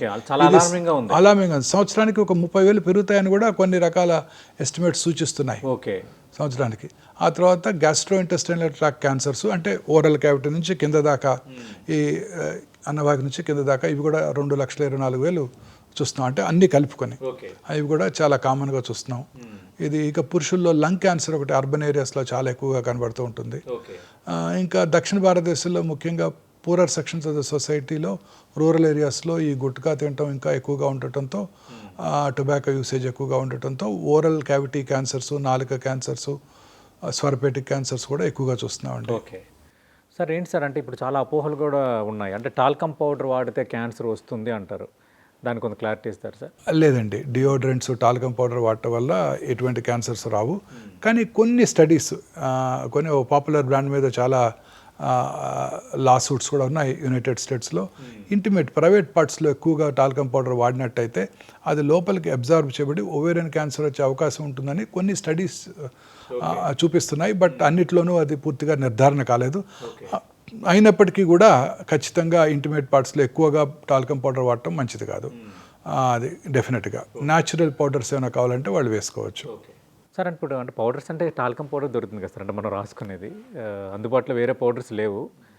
అలాగే ఐస్ క్రీమ్ తింటే అని మీరు ఈ మధ్యన మాట్లాడారు, దాని మీద కూడా. అవును, ఐస్ క్రీమ్ ఎక్కువ సేపు ప్రిజర్వేటివ్స్ వాడుతున్నారు. అందులో ముఖ్యమైనవి ఎమల్సిఫైయర్స్. ఈ వాటి వలన ఐస్ క్రీమ్ ఎక్కువసేపు ఉంటుంది, బట్ వాటి వలన అనేక రకాలైన సైడ్ ఎఫెక్ట్స్, రకరకాల జబ్బులు ఇంక్లూడింగ్ క్యాన్సర్ కూడా వచ్చే అవకాశం ఎక్కువ ఉంటుందండి. సో న్యాచురల్గా ఇంట్లో చేసుకున్న ice creams better, or popular బ్రాండ్స్లో తక్కువగానే ఉంటుంది కాబట్టి ఎమల్సిఫైయర్ వాడినటువంటి ఐస్ క్రీమ్స్ వాడుకోవడం మంచిదండి. సార్ అంటే ఐస్ క్రీమ్లు అంటే పిల్లలు ఎక్కువ మంది తింటారు, అంటే క్యాన్సర్కి వయోభేదం అని ఉంటుంది సార్? అంటే పిల్లల్లో క్యాన్సర్ రాకపోవడం, కొంత సర్టెన్ ఏజ్ అయిన తర్వాతే క్యాన్సర్ రావటం, ఇట్లా ఏమైనా ఉందా? అలానే లేదు, బట్ పిల్లల్లో వచ్చే క్యాన్సర్స్ జనరల్గా బ్లడ్ క్యాన్సర్స్, లుకీమియాస్ అంటారు.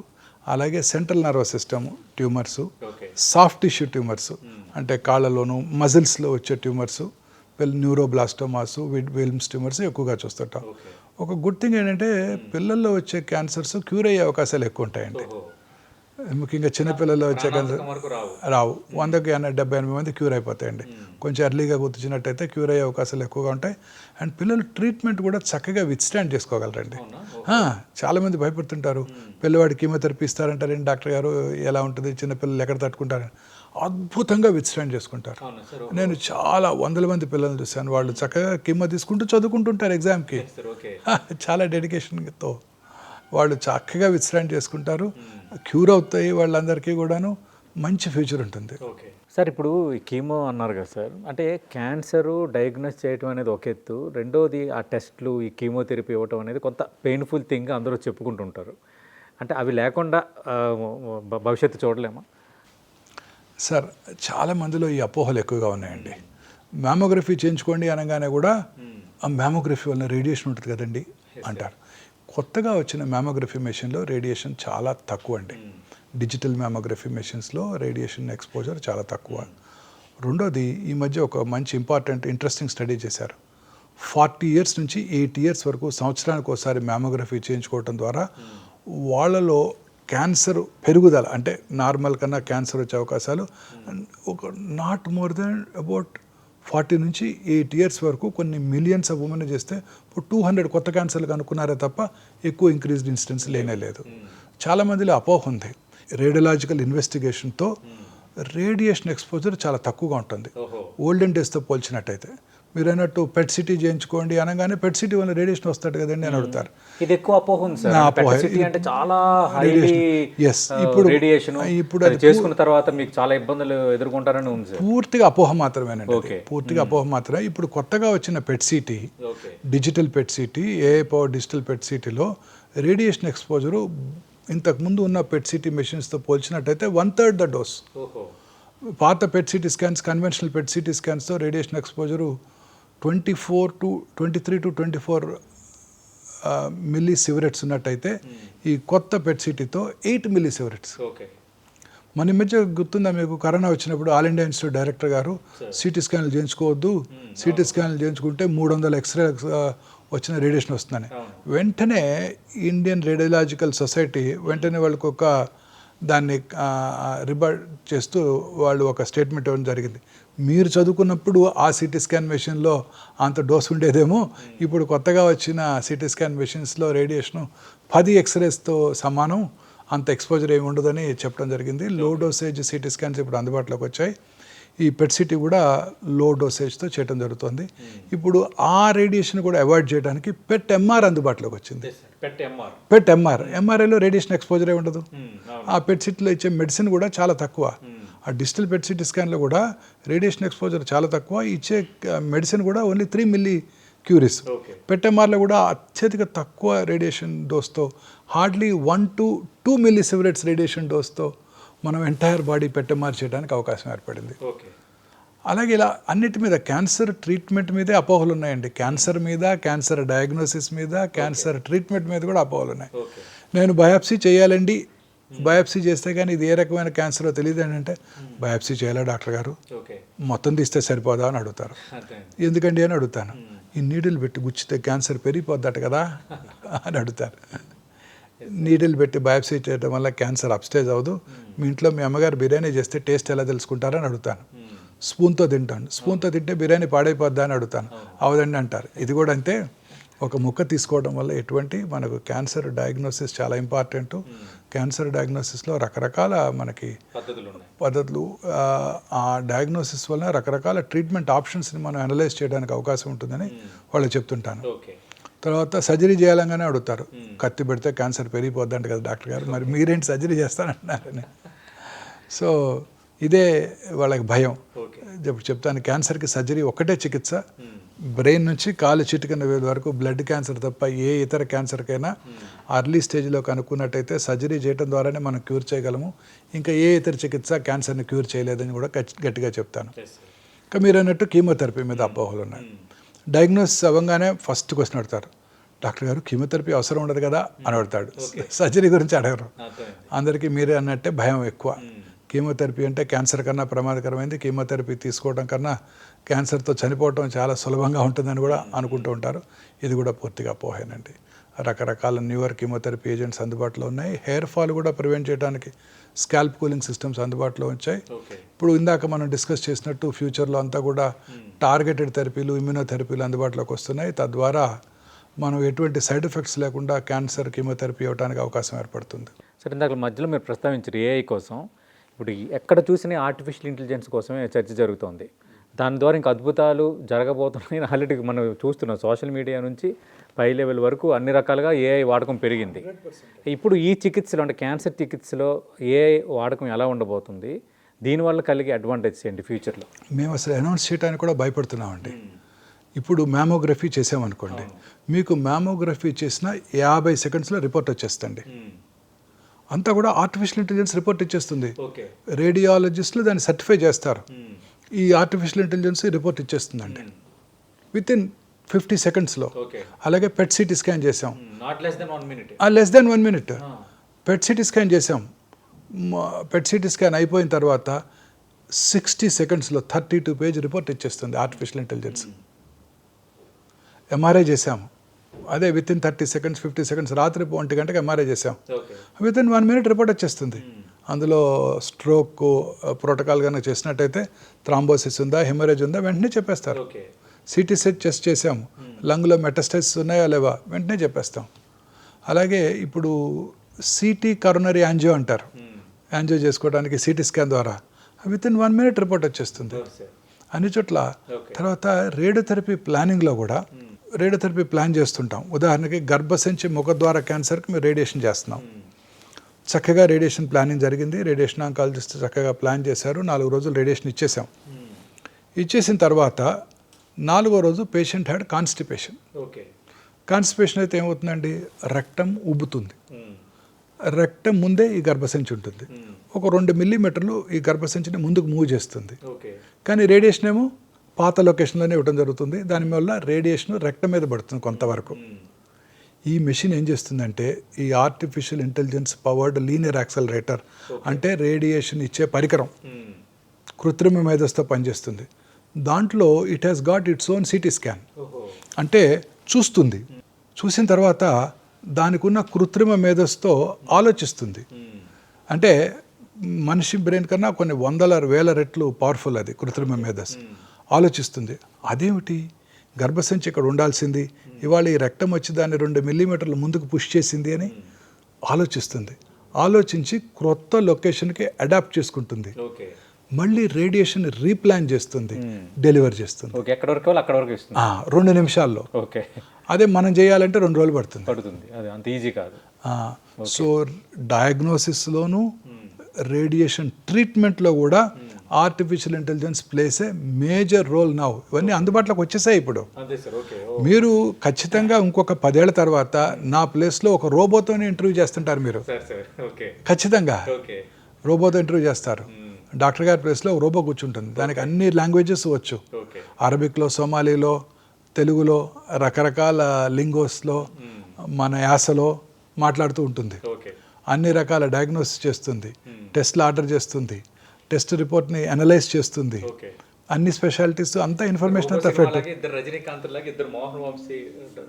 మనం ఉండవు, ఇంకా మనం రిటైర్ అయిపోతాం, వాళ్ళే కూర్చొని ఉంటారు. వాళ్ళే ఇట్స్ నాట్ ఫార్ అండి, it's not far future. You have to see this. దగ్గరలోనే ఉందండి. ఇప్పుడు చూడండి, ఆల్రెడీ సిటీ స్కాన్ రిప్లేస్ చేసింది. మొన్ననే అన్నారు కదా, ఆ న్యూరాలింక్తో బెస్ట్ సర్జన్ కన్నా ఇంకా ప్రెసిషన్తో సర్జరీ చేసే నేను రోబో తీసుకొస్తానని మొన్ననే అపర కుబేరుడు ఎలాన్ మస్క్ గారు అనౌన్స్ చేయడం జరిగింది. సో బెస్ట్ సర్జన్ కన్నా ప్రెసిషన్తో సర్జరీ చేసే రోబోని తీసుకొస్తానని. సో నాట్ ఫార్ సర్జరీస్ చేసేస్తుంటాయి. నేను అనుకున్నాను ఫిజిషియన్స్ని అయితే రిప్లేస్ చేస్తారు, సర్జన్ని కూడా రిప్లేస్ చేస్తారా అనుకున్నాను. ఆయన చెప్పింది విన్నాక ఐఎమ్ ఆల్సో అన్నీ సాధ్యమే. సార్ ఇప్పుడు ఫుడ్ మీద సార్, అంటే ఫుడ్ టిప్స్ మీద మనం మాట్లాడుకుందాం సార్. అంటే ఎలాంటి ఫుడ్ తీసుకోవాలన్న విషయాలు తెలుసుకునే ముందు మీ డే ఎలా స్టార్ట్ అవుతుంది, మీరు తీసుకున్న ఆహారం ఏంటి సార్? నేను గత 32 ఏళ్ళుగా వెజిటేరియన్ అండి. వెజిటేరియన్ ఫుడ్డే తీసుకుంటాను. మార్నింగ్ జనరల్గా సమ్ ఫ్రూట్స్ నట్స్తో నా బ్రేక్ఫాస్ట్ ఉంటుందండి. 8 o'clock. వెరీ రేర్లీ బాగా గ్రాగీగా రాత్రి ఎక్కువగా నిద్ర పోలేదు, డిస్టర్బ్డ్గా ఉండింది, సర్జరీస్ ఏదో ఉండినాయి, అలాంటప్పుడు ఒక కాఫీ తాగుతానండి. ఒక బ్లాక్ కాఫీ తీసుకుంటాను morning. Without sugar black coffee ఒకటి తీసుకుంటాను. 7 రౌండ్స్ చేస్తాను. మార్నింగ్ 5:30కి వచ్చేస్తాను హాస్పిటల్కి. I'm here by 5:30 morning. 5:30కి వచ్చేస్తాను. ఫ్రెష్గా ఉంటుంది. పొద్దున్నే అందరినీ నిద్రలేపి రౌండ్స్ చేస్తాను.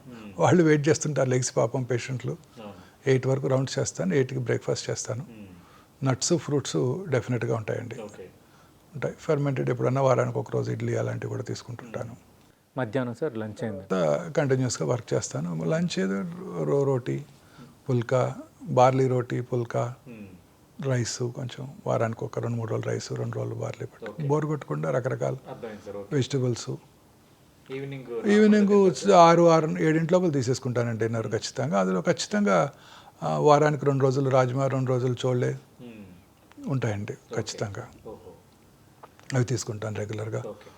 తోఫు కూడా తీసుకుంటాను రెగ్యులర్గా. ఇంతకుముందు పన్నీర్ ఇష్టంగా తీసుకున్నాను, ఇప్పుడు కూడా తోఫు అవి తీసుకుంటాను. అంటే యోగా చేయటం, కొంత ఎక్సర్సైజ్ నాకు రోజు చేసే రౌండ్సే నాకు మోర్ దెన్ మార్నింగ్ రౌండ్స్ నేను 8 ఫ్లోర్స్ తిరిగేసరికి నాకు ఒక 3000 to 3500 స్టెప్స్ అయిపోతాయండి. తర్వాత ఓపీలో కూడా నాకు ఒక 1200 స్టెప్స్ అవుతాయండి రోజు. మళ్ళీ ఈవినింగ్ రౌండ్స్ ఒక 3000-2000 స్టెప్స్ అయిపోతాయి. కానీ నేను యావరేజ్ 8000 స్టెప్స్ ఇక్కడే నడిచేస్తానండి. కార్లో వచ్చేటప్పుడు కొంచెం బ్రీదింగ్ ఎక్సర్సైజ్ చేస్తాను. పొద్దున్నే ఇంటి నుంచి ఇక్కడ రావడానికి ఒక 20 minutes పడుతుంది, 15 minutes 20 minutes పడుతుంది. మార్నింగ్ నిద్ర ఎంత సమయం పడుకుంటారు సార్? 6 hours, 5 to 6 hours పడుకుంటానండి. అంటే మీ డే మొత్తం, అంటే మీరు మార్నింగ్ 5:30కి వచ్చి ఎంతవరకు ఉంటారు సార్ హాస్పిటల్లో? 11 వరకు ఉంటానండి. నేను యావరేజ్ మీరు నారాయణమూర్తి గారు 70 hours వర్క్ చేయాలన్నారు, L&T చీఫ్ సుబ్రహ్మణ్యం గారు 90 hours చేయాలన్నారు. నేను 110 hours వర్క్ చేస్తానండి. యావరేజ్ 110 hours ఖచ్చితంగా చేస్తానండి.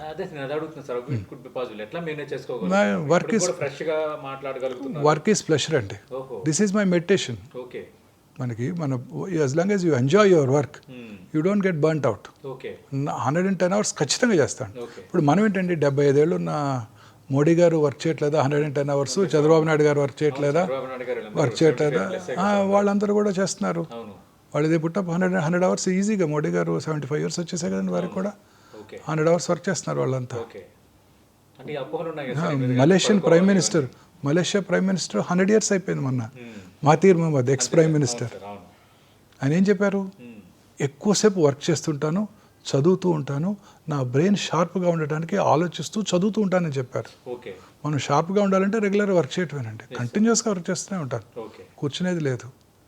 సార్ ఇప్పుడు ఈ ఫుడ్ హ్యాబిట్స్ మీద కూడా డిస్కషన్ జరుగుతుంది కదా సార్, మీ సజెషన్ ఏంటి సార్? ఫుడ్ ఎలాంటి ఫుడ్ తీసుకోవాలి అనేది ఒకటి. రెండోది, నాన్ వెజ్ తినచ్చా తినకూడదా క్యాన్సర్కి అనేది కూడా రెండోది. ఇది ఒక అపోహ ఉంది. ప్యూర్గా వెజిటబుల్సే తినాలా? ఎలాంటి ఫుడ్, ఎలాంటి జీవన విధానం పాటించాలి? One important thing, elephant is a vegan. పాలు కూడా తాగదు. Elephant is a vegan. నేను గత 32 ఏళ్ళుగా వెజిటేరియన్గా ఉంటున్నానండి. 32 ఏళ్ళుగా ఎగ్ కూడా తీసుకోలేదు. ఒక 3 years మధ్యలో వేగన్గా కూడా ఉన్నాను, బట్ కష్టం అయిపోయింది కొంచెం, వెయిట్ బాగా తగ్గిపోయానని I started taking paneer recently.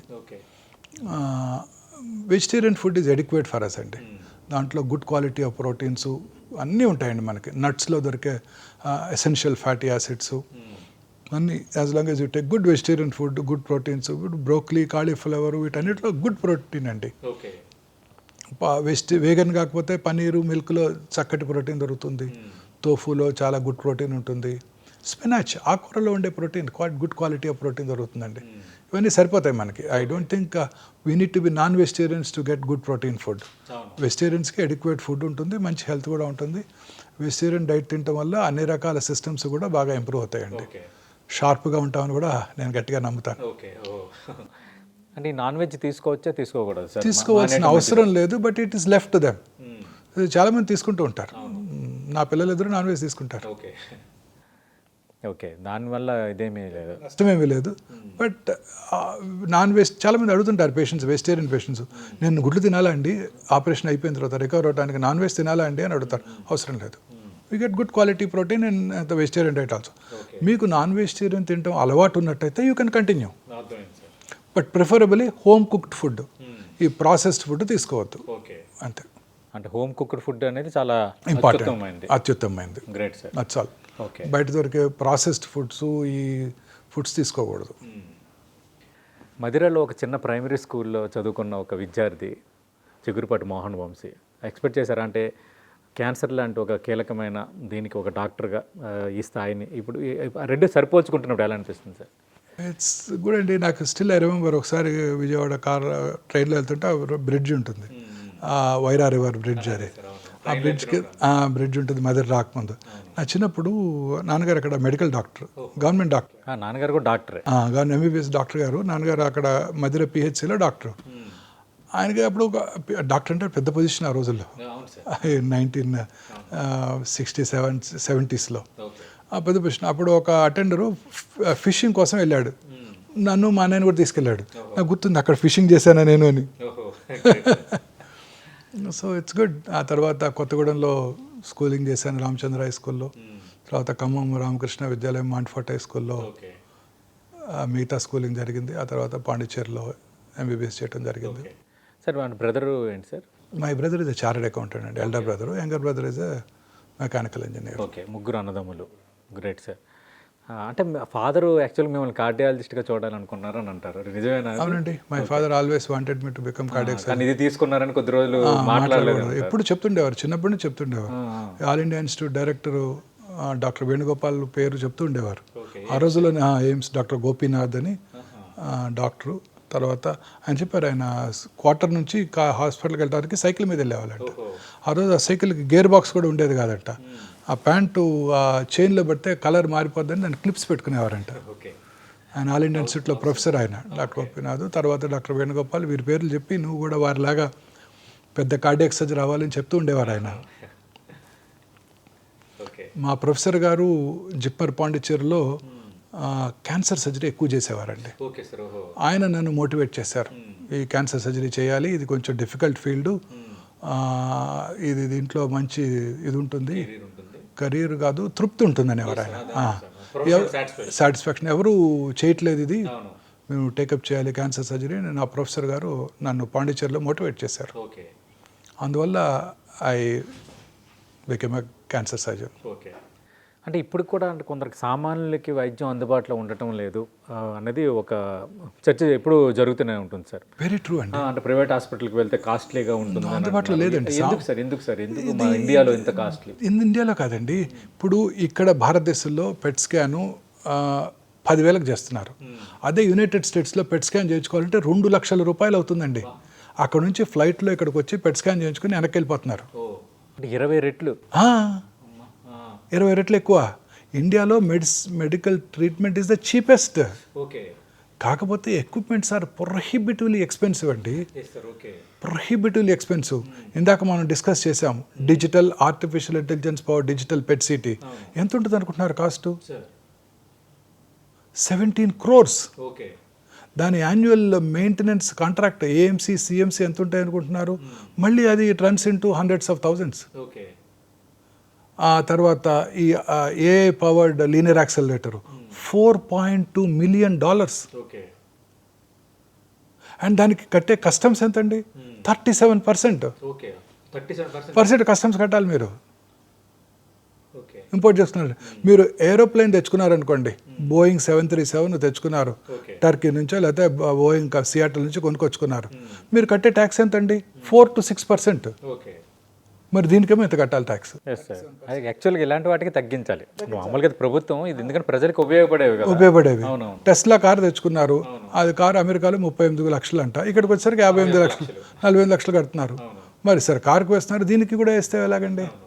ఈ మెషిన్ $4 million, దానికి మళ్ళీ 37% ట్యాక్స్ కట్టాలి. పెట్ ఎంఆర్ఐ అని అనుకున్నాం, రేడియేషన్ ఎక్స్పోజర్ తక్కువ ఉంటుంది, $4 million. ఇది ప్రొహిబిటివ్లీ ఎక్స్పెన్సివ్ అండి. మెడిసిన్స్, ఇమ్యూనోథెరపీ అన్నాం, ఇమ్యూనోథెరపీ ఉంటుంది, ఇది ఆర్ ఆల్ పేటెంటెడ్ మాలిక్యూల్స్. ఇండియాలో వాటిని మ్యానుఫ్యాక్చర్ చేయలేము, వాటిని ఇంపోర్ట్ చేసుకోవాల్సిందే, ఇన్నోవేటర్ కంపెనీ నుంచి కొనుక్కోవాల్సిందే, వాళ్ళు ఎంత ప్రైస్ పెడితే అంత ప్రైస్ కొనాల్సిందే, లక్షల్లో ఉంటుంది each molecule. Mammography machine, analog mammography machine 15 లక్షలండి. అదే digital mammography machine 2 crores. Cost పెరిగిపోతుందండి. ఎక్స్పెన్సివ్ ఎక్విప్మెంటు, ఎక్స్పెన్సివ్ మెడిసిన్స్, వీటితో కాస్ట్ పెరిగిపోతుంది. సార్ అంటే మీకు లైఫ్లో ఇది సాధించాలి, ఇంకా రోగులకి ఈ తరహాగా చేయాలి అనే అలాంటి కోరిక ఏమైనా ఉందా? ఒక లైఫ్ గోల్ ఇంకా, ఎందుకంటే ఇంకా బాగా చూశారు మీరు, అనుకున్న లక్ష్యాలు సాధించారు, తెలుగు వాళ్ళు గర్వపడేలా దేశవ్యాప్తంగా పేరెన్నగన్న ఒక ఆంకాలజిస్ట్గా మీకు ఒక గుర్తింపు వచ్చింది. ఇంకా నేను ఇంక ఇలా చెయ్యాలి, ఇలా చేస్తే ఇంకా వీళ్ళకి ప్రయోజనాలు ఉంటాయి. ఇంకా రకరకాల పార్టికల్ థెరపీస్ అందుబాటులోకి వచ్చాయండి. ఈ రేడియేషన్ థెరపీలో కూడా ఇప్పుడు ఎక్స్రేస్ వాడుతున్నాము, ఓల్డెన్ డేస్లో గామా రేస్ వాడేవాళ్ళం. ఇప్పుడు రకరకాల పార్టికల్ థెరపీస్ వస్తున్నాయండి. వీటిని మనం భారతదేశంలో తీసుకురావాలని ఒక కోరిక ఉందండి. అదొకటి. తర్వాత ఇందాక అన్నాను, పిల్లల్లో వచ్చే క్యాన్సర్స్ క్యూర్ అవుతాయండి. సో ఖచ్చితంగా పిల్లలకి ఒక ఫ్రీగా క్యాన్సర్ హాస్పిటల్ పెట్టాలని కోరిక ఉందండి. అంటే మెడిసిన్స్ అన్ని మేము ఇన్వెస్టిగేషన్స్ మేము అందజేస్తాం. డాక్టర్ ఛార్జెస్ ఫ్రీగా ఉంటాయి. మెడిసిన్స్ ఇప్పుడు తక్కువ ఖర్చులో దొరుకుతున్నాయి, అవి వాళ్ళు కొనుక్కోవాలి. Doctor charges, investigations, room rent, IV fluids ఫ్రీగా ఇస్తాం. ఇన్వెస్టిగేషన్స్, మెడిసిన్స్ మాత్రం వాళ్ళు కొనుక్కోవాలి. అవి కొనుక్కోవాలి. మెడిసిన్స్ కూడా తక్కువ ఖర్చులో ఇప్పుడు జెనరిక్స్ వచ్చేస్తున్నాయి. పిల్లల్లో మనం ట్రీట్ చేస్తే క్యూర్ అవుతాయండి. ఆ పిల్లలు మన జీవితాంతం గుర్తుపెట్టుకుంటారు. ఇది ఖచ్చితంగా నేను నెక్స్ట్ 2 yearsలో పెట్టేస్తానండి. హైదరాబాద్ సిటీలో ఖచ్చితంగా పిల్లలకు ఫ్రీగా క్యాన్సర్ ట్రీట్మెంట్ ఇచ్చే ఫెసిలిటీ పెట్టాలని కోరికండి. అది చేయగలుగుతానండి. Great sir. అంటే మీ కళ నెరవేరాలని టెంటివ్ మనస్ఫూర్తిగా కోరుకుంటుంది సార్. ఎందుకంటే పిల్లలైనా ఎవరైనా ఫైనల్గా ప్రజలు విత్ పీపుల్ కదా. పిల్లలకి ట్రీట్మెంట్ ఇస్తే వాళ్ళకి ఒక మంచి లైఫ్ ఇవ్వగలుగుతాము. అవును. ప్లస్ వాళ్ళకి క్యూర్ అయ్యే అవకాశాలు ఎక్కువ ఉన్నాయి. నేను పెట్టే ప్రతి రూపీ కూడా భారత పౌరులు నేను పెట్టే ప్రతి రూపీ కూడా అది ఒక సక్సెస్ అవుతుంది. అవును, మీకు కూడా సాటిస్ఫాక్షన్ ఉంటుంది.